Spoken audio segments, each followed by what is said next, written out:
The test mode appears on your Windows desktop either when you update the operating system, or when application installed that is in the test phase, since it uses drivers that are not digitally signed by Microsoft. So today, we will see how to get rid of it. Click or tap on search, then type command. Alternatively, type CMD on the start screen. Select Run as Administrator on the menu that appears on the screen. In the command prompt window, type the following command, and then press Enter. BCD. Edit-set test signing off. Alternatively, you can copy the command from the description below, then paste it and hit Enter.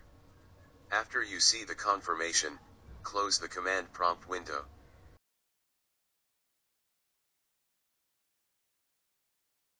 Save any unsaved work, and then restart the computer.